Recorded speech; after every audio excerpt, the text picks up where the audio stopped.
So as we were solving examples, question number C, in which the first one is already solved and the second one is probably he will come today. So the answer will be, what you will do, you will write he will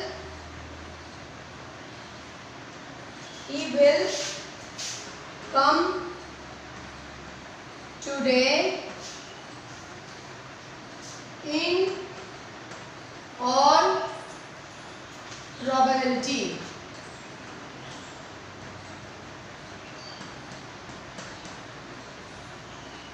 ये होगा आपका answer. आया समझ में class? थोड़ी सी mistake हो गई ऊपर वाले में, कोई नहीं। Next, so the next is Sachin is undoubtedly a great player. So undoubtedly मतलब without doubt. तो यहाँ पर क्या कर देंगे हम, सेंटेंस क्या हो जाएगा, Sachin is a great player without doubt.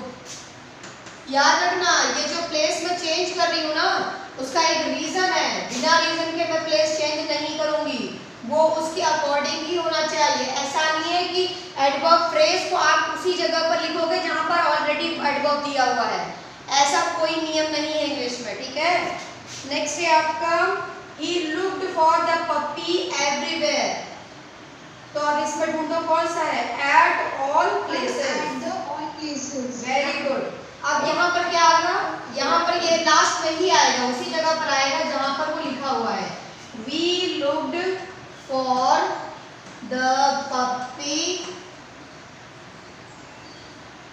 at all the places. ये आपका हो गया। नेक्स्ट, इसके बाद आपका दिया हुआ है the thunder frightened us terribly. terribly के लिए क्या आ जाएगा, in a terrible manner. Yes, very good. Okay. Yeah, okay. So sixth one, formerly Kolkata was known as Calcutta. So the answer is in former times. कहाँ लगाओगे, आगे कि पीछे? बच्चों बताओ, आगे कि पीछे कहाँ लगाओगे? कोलकाता पीछे, आगे कितने, ज्यादातर लोग आगे वाले हैं क्या? एक काम करो, तुम लोग इसको पीछे लगा लो, ठीक है, वो ज्यादा सुटेबल रहेगा और सुंदर भी लगेगा देखने में। पूछो कैसे? आप लोग जब ऊपर देखो एडवर्ब फ्रेज ऑफ टाइम, उसमें देखो I was a student in those days दिया हुआ है। इन दोज डेज में जो टाइमिंग दी हुई है वो कहाँ दी हुई है, लास्ट में दी हुई है, ठीक है। इसलिए हम फॉर्मरली की जगह पर हम उसे कहाँ लगा देंगे, लास्ट में लगा देंगे। Any doubt? हाँ। नेक्स्ट क्या है आपका, the child behaved well with his friend. अब वेल के लिए कौन सा होगा, इन अ गुड मैनर। हाँ, तो क्या हो जाएगा, the child behaved in a good manner with his friends. ये सही है। चलो नेक्स्ट है आपका, I called her repeatedly but she did not answer. क्या होगा, repeatedly? Yes, again and again. So क्या हो जाएगा, I called her again and again but she did not answer. I was good cricketer then. So answer will be, then के लिए क्या लगाओगे,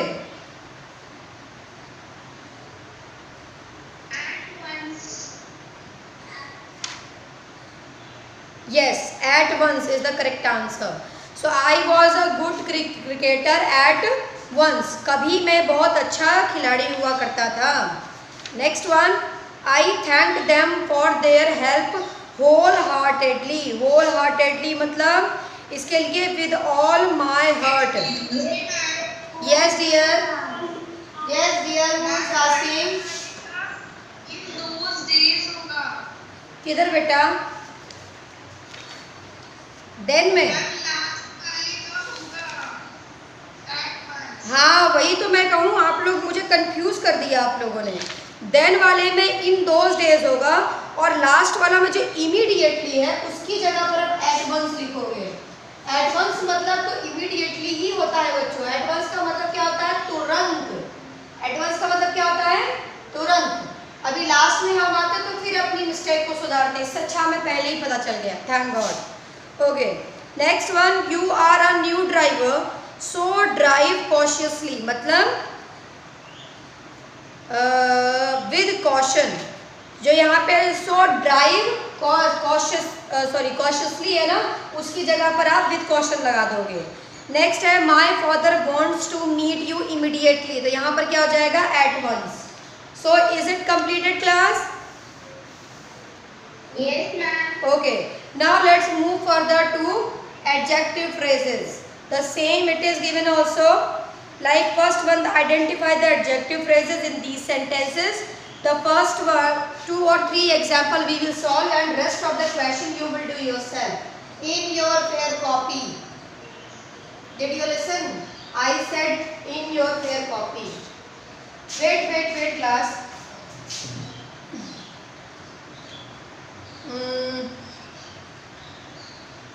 Question number C and question number E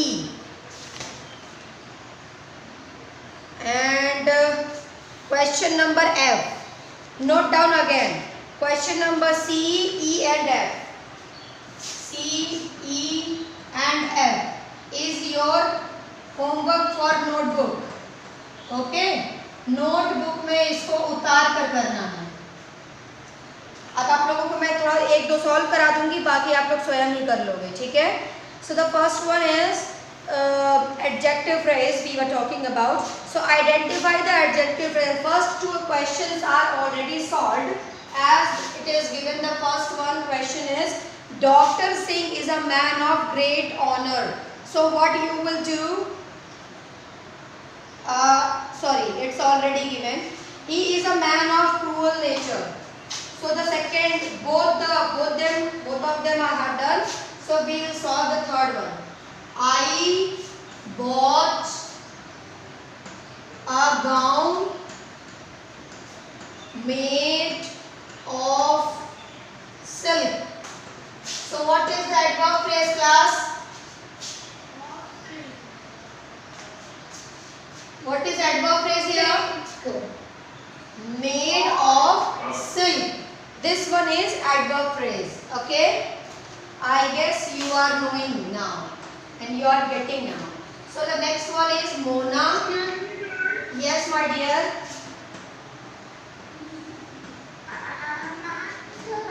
We have to underline the phrase. Yes, you have to underline only. You have to underline only in the book. She will have a career of great promise.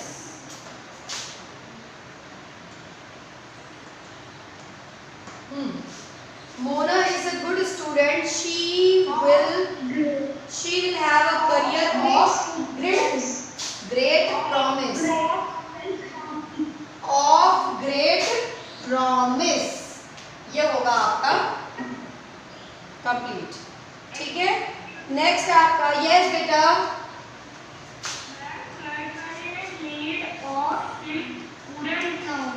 हाँ बेटा, made of silk पूरा ये आपका phrase है। Made अगर केवल होगा तब तो सिंगल हो जाएगा वर्ड। जब मैंने बताया है कि फ्रेज का मतलब ही क्या होता है? Group of words. तो मेड ऑफ सिल्क, ये 3 मिलाकर ग्रुप ऑफ वर्ड्स बनेगा ना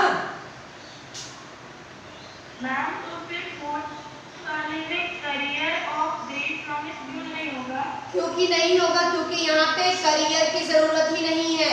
ऑफ ग्रेट प्रॉमिस ही, देखो मेरी बात सुनो, करियर के बारे में ही तो बताया जा रहा है ना। तो करियर उसके लिए नाउन का काम कर रहा है। किसका काम कर रहा है? नाउन का काम कर रहा है। मतलब करियर नाउन है और उसका adjective phrase of great promise है। अब एंड यहाँ क्या है, गाउन, गाउन यहाँ पर क्या है आपका, ये आपका नाउन है, और मेड ऑफ सिल्क उसकी एडजेक्टिव है। Any confusion?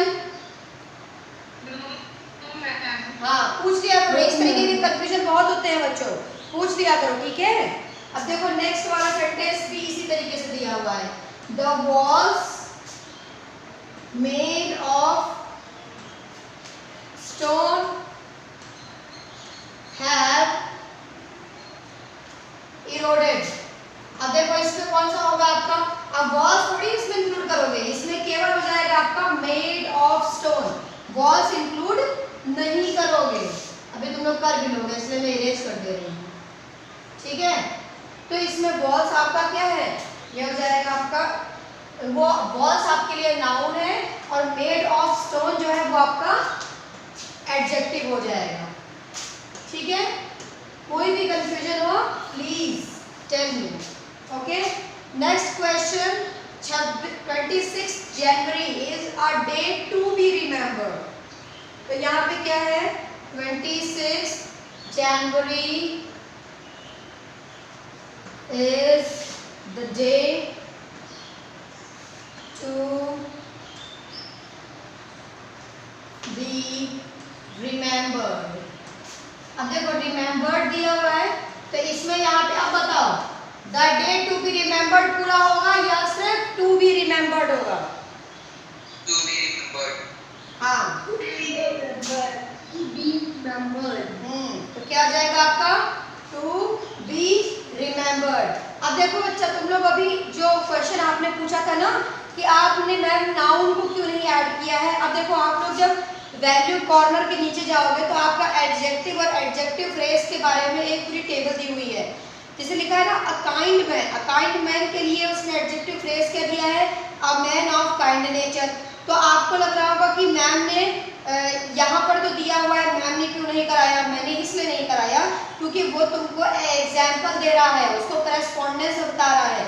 लेकिन जहाँ पर आप देखो आइडेंटिफाइड और एडजेक्टिव फ्रेज दिया हुआ है, उसमें तुमने पहला और दूसरा क्वेश्चन देखा होगा, उसमें अ मैन को उसने इंक्लूड नहीं किया है, दोनों में ही।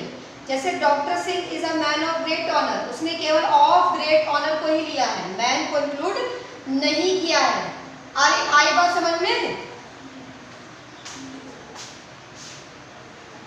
Yes, ma'am। हाँ, अब बताओ, अब तुम लोग मुझे बताओगे नेक्स्ट वाला, in winter we wear clothes made of wool, क्या होगा इसका answer? Very good, I am engineer by profession.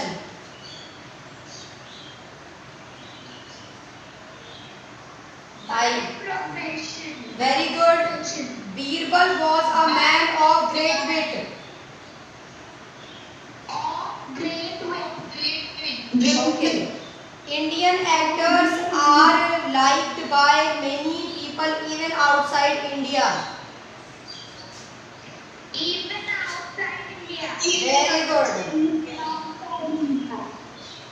बेटा इसमें आपको ना इवन करने की जरूरत नहीं है, इवन तो वहां पर प्रेपोजिशन का काम कर रहा है, ठीक है।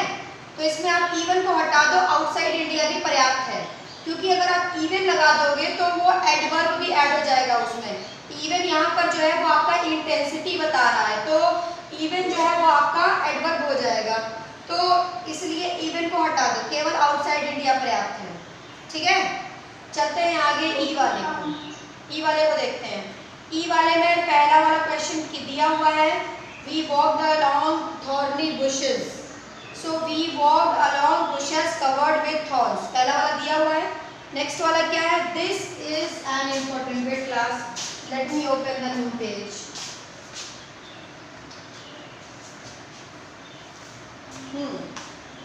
Now we are going to solve the E1 and the second one we are going to solve। This is an important topic in history। This is an important topic in history। This is the sentence given। So अब देखो इसमें क्या है, आपका important को replace करना है, ठीक है। और क्या दिया हुआ है, of इम्पोर्टेंस। तो क्या लिखेंगे इसका आंसर हम? दिस इज वेरी गुड कर्शी। This is a topic of great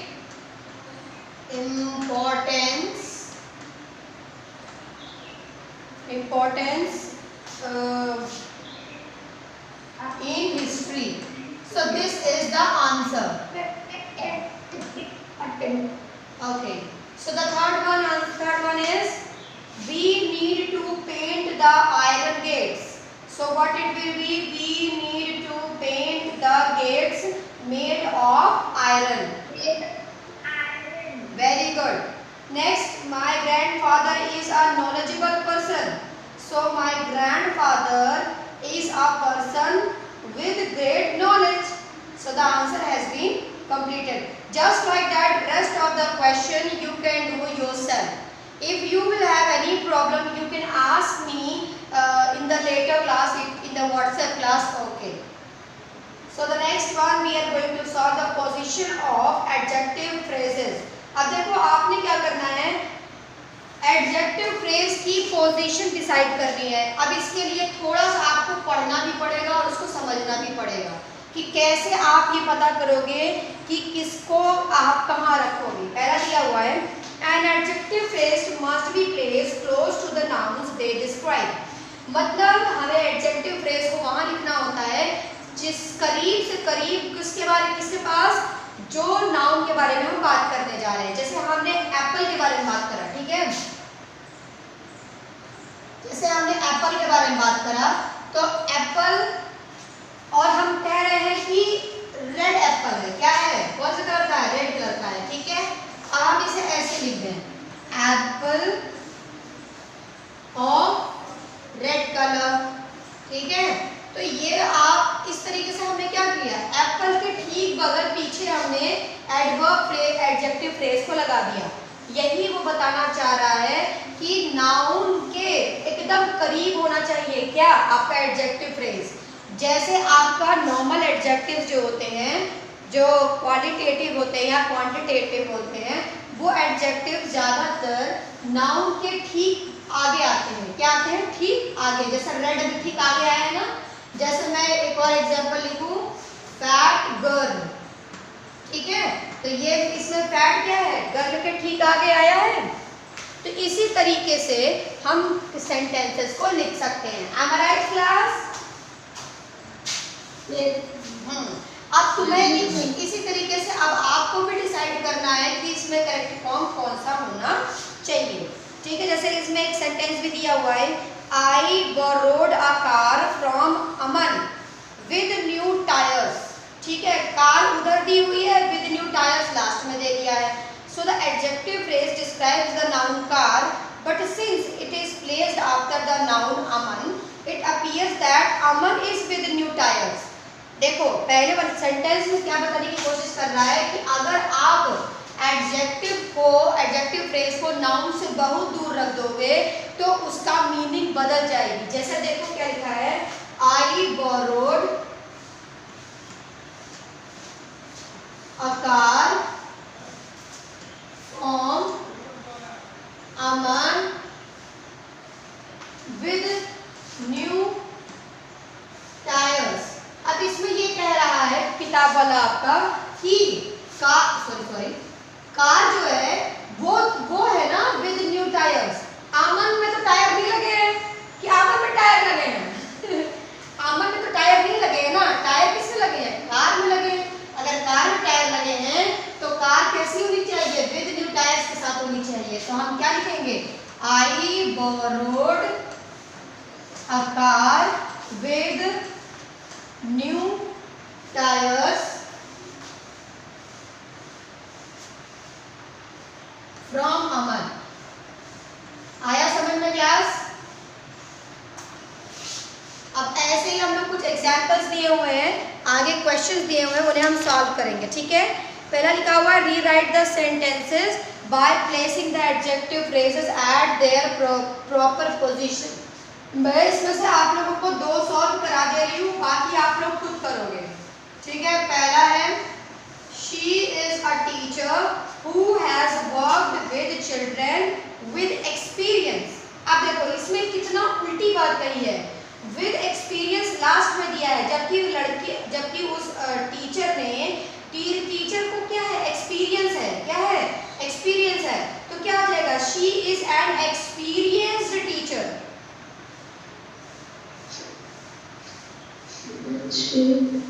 sorry मतलब अगर यहाँ पर एडजेक्टिव दिया होता तो वो क्या हो जाता, she is an experienced teacher who has worked with children, ये होता इसका नॉर्मल एडजेक्टिव। लेकिन यहाँ पर हमें क्या करना है, इसको एडजेक्टिव फ्रेज को सही जगह पर लगाना है। तो इसकी सही जगह क्या होगी, she is a teacher who has worked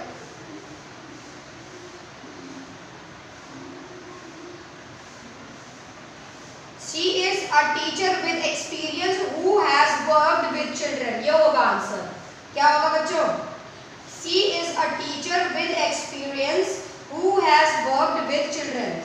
So I could write here, she is a teacher with experience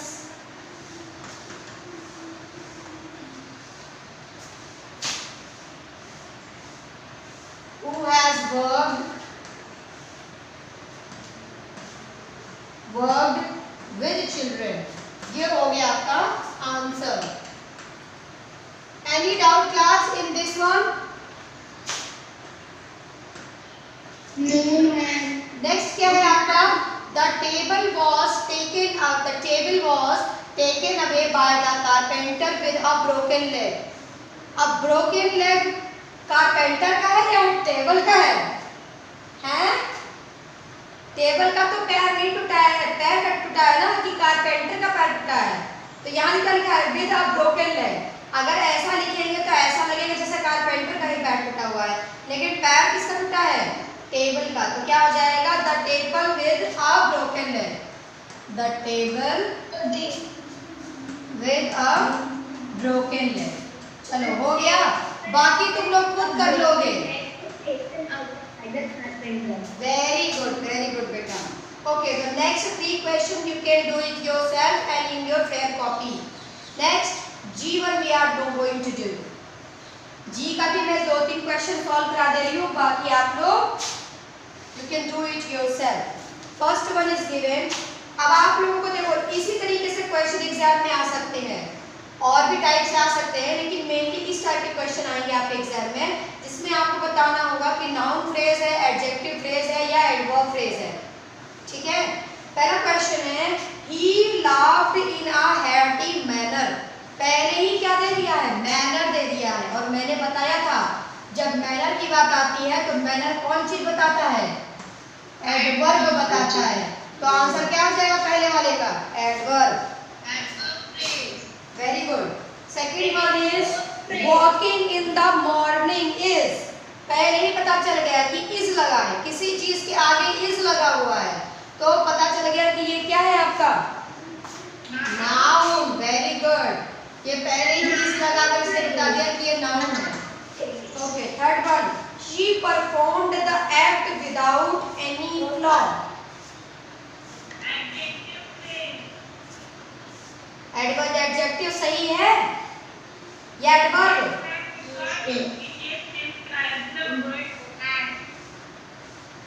मुझे तो नहीं लगता कि एडवर्ब होगा, इस मुझे सॉरी एडजेक्टिव होगा, मुझे तो एडवर्ब लग रहा है।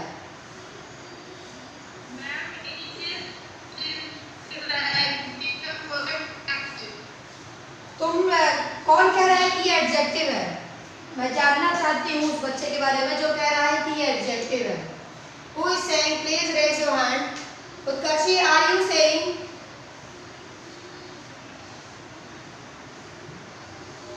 Utkarshi, please tell. बेटा आप क्या कह रहे हो कि ये एडजेक्टिव है? Yes ma'am। ऐसा क्यों कह रहे हो बेटा?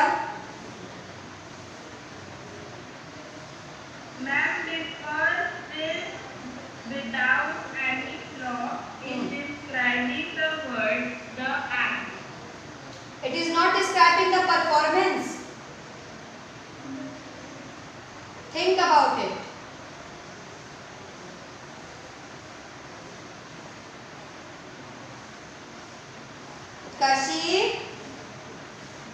टेल बेटा, अब सोचो तुमने यहीं पे कंफ्यूजन आ गई ना।